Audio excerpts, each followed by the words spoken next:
Welcome to the Executive Dialogue. My name is Ezinne Azunna, your host on this show. And joining me today is the former Director General of NIMASA. He is also a former president, the African Shipowners Association. Join me as I welcome Mr. Temisan Omatseye. Welcome to Executive Dialogue, sir. Thank you very much. It's good to have you. It's a pleasure being here today. Thank you very much. Today on the show, sir, I would like a review of the industry in Nigeria in 2019. How do you think we fared? Well, I cannot basically say that the industry fared very well because we cannot look at people in the industry and pick out one or two people that can basically say that their business was good. Your yardstick of judging people is based on the ability for people to actually have worked profitably well. And I cannot say that about a lot of Nigerian ship owners could actually beat their hands on the chest and say that last year, 2019, was a good year for them. Wow. But then that is the situation we find ourselves in the maritime sector at the moment. But we do believe and we do hope that things will take a better turn, but that is the only thing we live on now in the shipping industry is hope. And we hope that hope will get there some way. What areas worry you about the industry? As a matter of fact, really and truly, it is a challenge for a person in my position and with my knowledge of the industry and understanding of the industry to actually come out and say clearly that it's a sad note. It's very sad because really and truly, where you have an industry which has not added any benefits to the members of the nation, but rather people away are appreciating and getting the benefit of it, it is very, very sad. Really and truly, the shipping industry or the maritime sector, more especially the logistics business of Nigeria, should actually be a revenue generator and should be an industry which should have actually expanded quite tremendously based on the ability we have. But people do not see it that way. Unfortunately, people misunderstand the industry. I'll give you an example now. We're in a new 2020 year and we're talking about coronaviruses. And we're looking at, it's an opportunity which if we had developed well, we could have stepped into the gap of the industry and things that have created employment and generate. Shipping is not just the crew on board. Shipping is the people who support the crew on board, the food they eat on board, the diesel they get, the bunkers they have on board, the crew on the side, the people that discharge, the dock workers, the truck drivers that pick up the cargoes, and the guys who load the cargoes. It's a trickle-down effect of the industry. So if one subsector of it is bad, then basically it has a trickle-down effect on other sectors of the industry. So what exactly is the problem of the industry? Everything is a problem. Everything is a problem. Could you specify?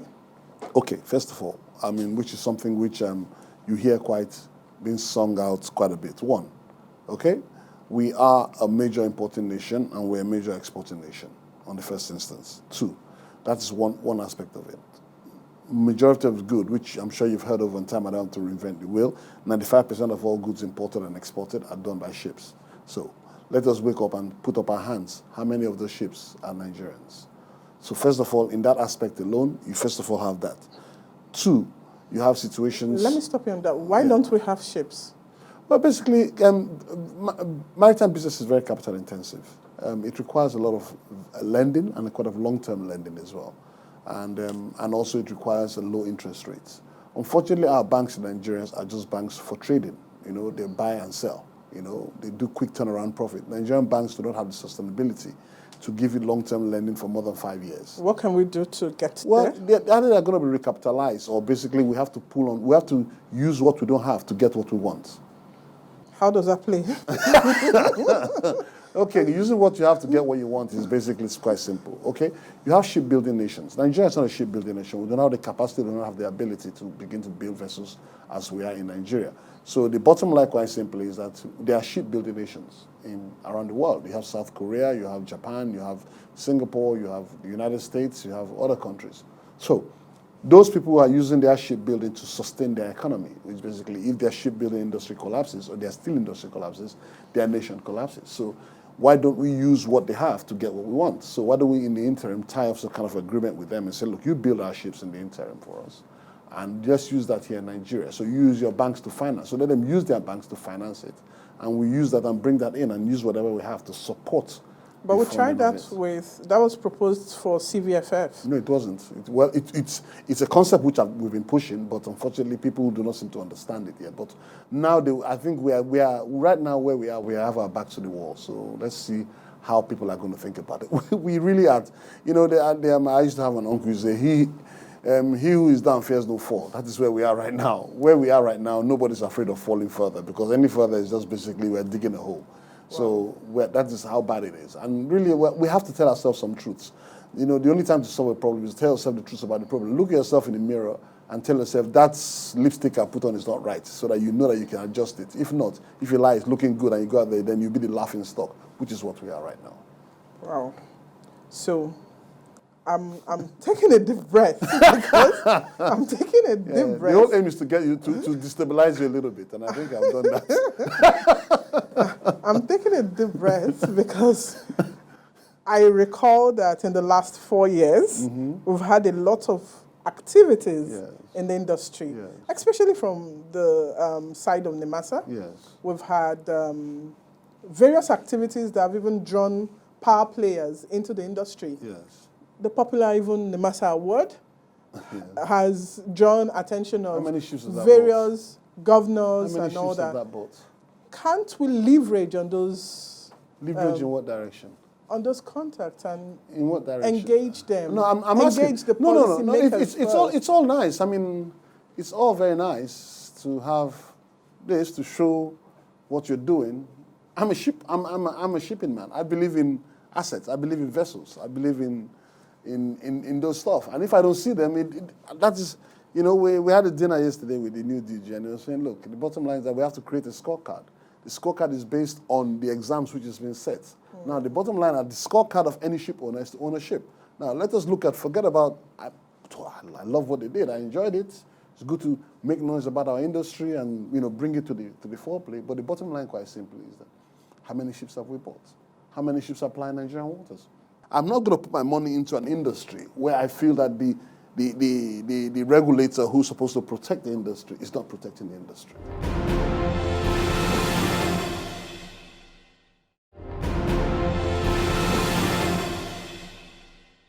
You know, yes, we're increasing the flag, maybe, or whatever the case may be, but I'm a realist. I'm a practical person. I don't do fafarity, if you say all of that thing. I say it as it is and do it as it's supposed to be done. I still want to know, why haven't we progressed? What is the problem exactly? Yes, funding is part of it, but there are proposals. There are different models that have been proposed. You know? I think the problem we have is that you need to have businessmen to begin to do business. Okay. Let's separate government from regulation, and let's put businessmen to do business. Okay. Now, if there's a good business model, everybody will rush into that business model. Now, the business model is been set by the laws. You have laws which permit certain activities to be happen if you're a Nigerian. Sure. Now, if you as a regulator do not go and protect, provide, and promote the Nigerians, then definitely those models will not work, because the people who are going to invest in your model do not have confidence in you being protected. So I'm not going to put my money into an industry where I feel that the regulator who's supposed to protect the industry is not protecting the industry.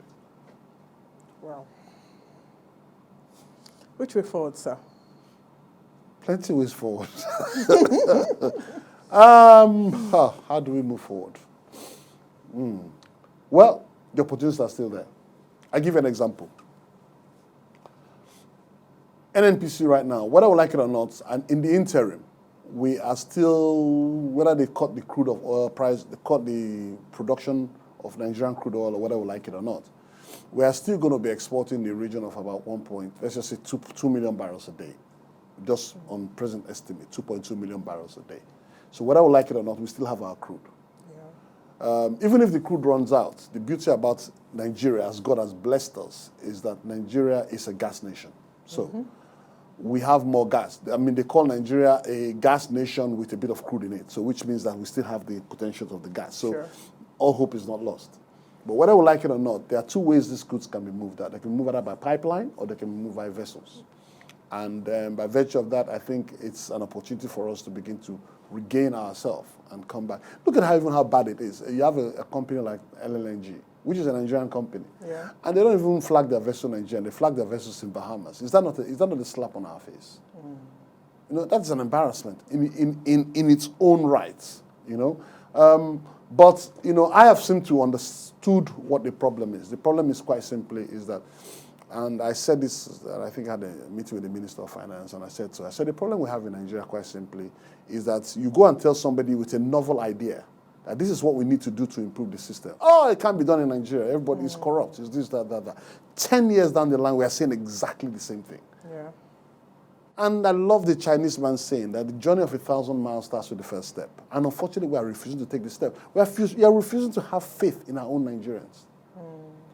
The bottom line is that when a kid is born, he's going to try to stand up, walk, or crawl. He will fall, he will hurt himself, but guess what? He will still stand up. One day he will walk. But we're not taking that chances. We just do not believe in ourselves. I cannot understand why a company like an NNPC cannot sit down and say, can wake up and beat his chest and say, well, I own my crude.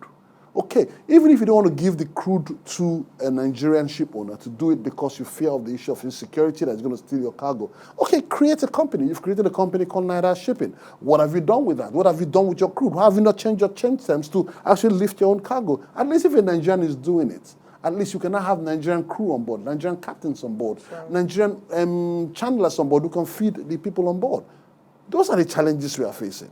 So the problem, quite simply, is us. And everybody says change begins with us. Change does not begin with some people who believe they should change. It is when they leave, they come and want to join associations and say, oh, Nigerians should do this. Oh, man, I'm not listening to those things anymore. I say it as it is. Wow. So I'd like you mentioned the LNMG. Yeah. And I recall that there was a study on the Nigerian ship register by the LNMG. Yes. What was, could you let us in on the findings and the recommendations? To be fair to them. And if we're on that journey. Yeah, to be fair to the administration, yes, LNG did a study for us. They really wanted to move their flag to Nigerian flag. It's a process. Because first of all, even moving their flagging Nigerian flag, it's not that easy because, of course, you know we have a closed registry now, which is the Lagos registry.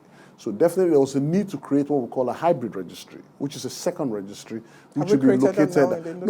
Well, unfortunately, I don't think you were at that presentation, so that means you should have been there. Now NIMASA has come out and are going to open a new registry. Okay. They're going to put an automated system in place and everything else. So they actually have released that coming forward. They made a lot of noise about that, but I think somebody raised it yesterday. Look, even if you raise it, put it on the net so people can see what has happened. They have gone ahead with that. They are now going to. They had a committee. They're now automated. And interestingly enough, on the day they launched it, which is the registration flag and everything, the ship owners came out and said, "We will fund it." So it's not so bad. No. It's not so bad in the industry, is it? It's not bad. It's not all doom anyway. It's not all doom. But I believe that. By the time we begin to fully have the hybrid register, what does that portend for our trade? Well, the focus. Let me tell you, the most important thing for any banker who's lending the money to a ship owner to buy a vessel lies a lot on the credibility of the registry. Because when he gives you the money, you know, it's like you're buying a house. If you buy a house on a mortgage, the bank takes a mortgage on that. So when they are lending the money to buy a ship, there has to be a mortgage on that ship, which means that mortgage must be registered in the ship registry, which is the NIMASA. Yeah. And so the ship owner must have the confidence that in the event of your inability to pay, they can go to the ship registry and collect their ship and their vessels released back to them. That is the key to vessel lending. Wow. You know, so shipping is an international business. So they have to do that. And the ship owner needs to have that ability. And also, I want to buy a ship. Closing of a ship needs to take 24 hours. It happens within 2 seconds. At 12 o'clock, we close. Within 12:01, you must go to the new flag. And the NIMASA must be ready for that change. The closing and the opening. Now? How long does that take? No comments.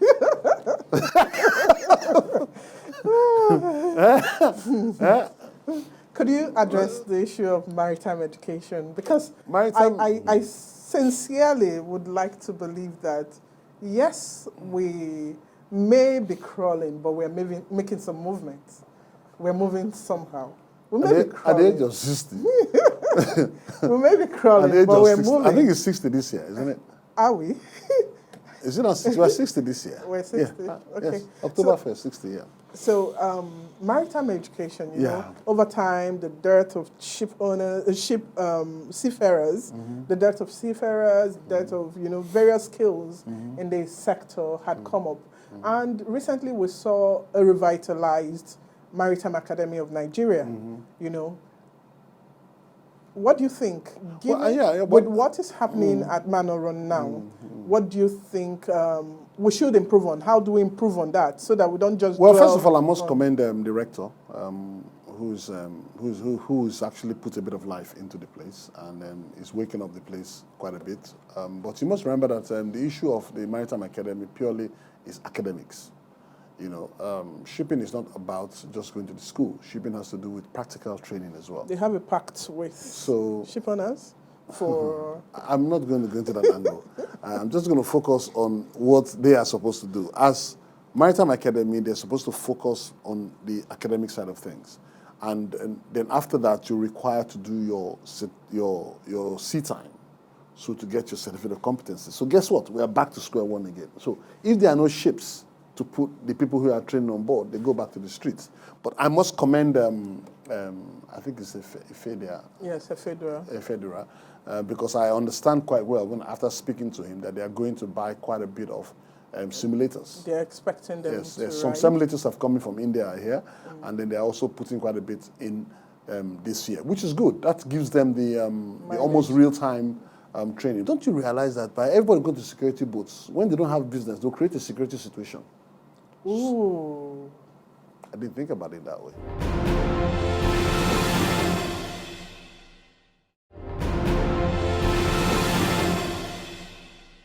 Let's have your thoughts on maritime infrastructure financing. Maritime infrastructure Financing. You know, the call for a maritime bank has been on for a long time. Sometimes we hear it, some other time it goes down. Do you think it's absolutely necessary? I believe, I think it's a destination, okay?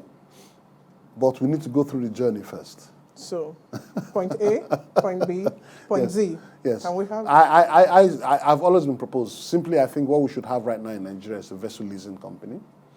A company which goes out there and leases vessels or makes an arrangement to get the vessels. Like and the C&I?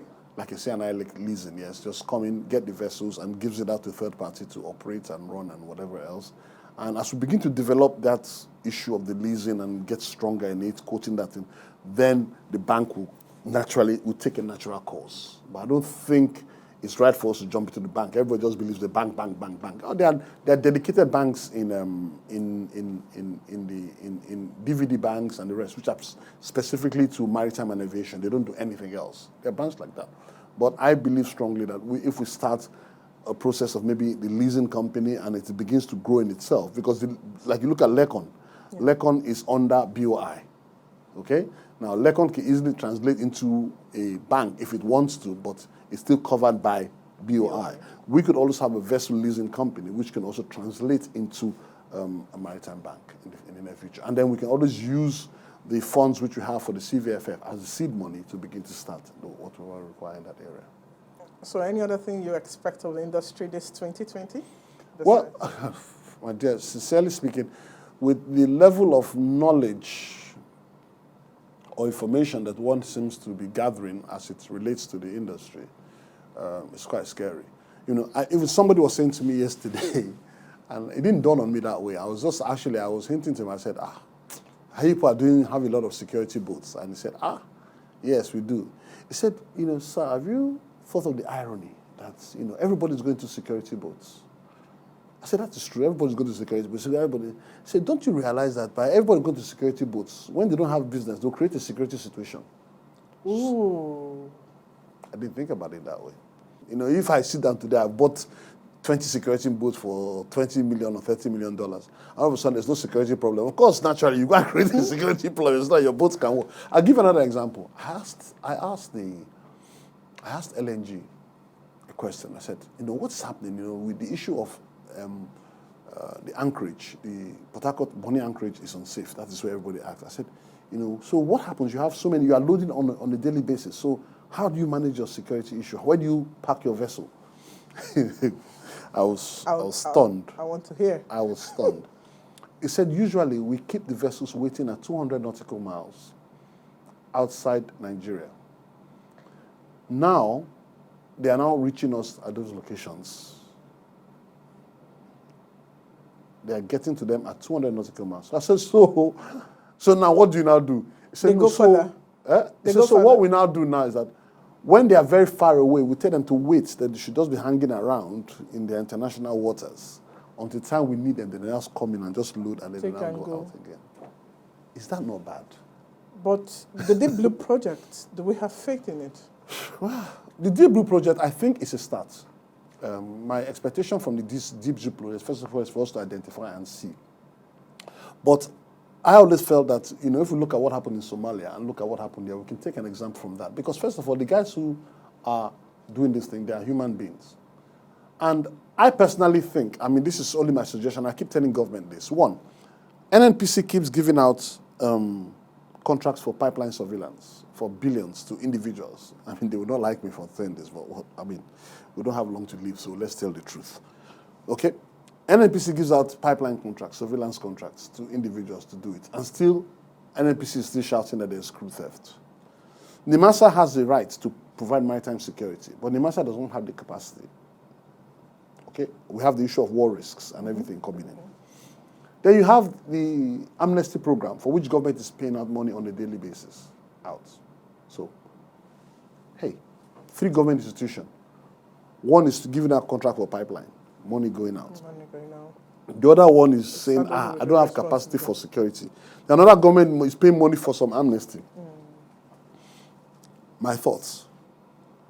Why can't NNPC take that money that they give for pipeline security, give it to NIMASA, and let NIMASA employ the amnesty boys and make them to be patrolling the water, to be looking after the waters for them? It's not the same government money. And guess what? You end up getting the whole thing. Wow.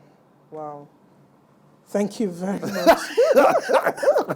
Thank you very much for being with us. I just sowed a little seed for you. That's all. Yes. You would come back, sir. Are you serious? You will come back, sir. And thank you very much. This is all we can take on the executive dialogue. Thank you very much. I must say that we appreciate your time with us. Thank you very much. Thank you for coming. Thank you. This is how far we can take today on the executive dialogue on Maritime Television. Our guest today had been Mr. Temisan Omatseye, former Director General NIMASA, former President, African Shipowners Association. I do hope you had a lot to learn. So until we come your way again next time, do stay blessed. I remain your host, Ezinne Azunna.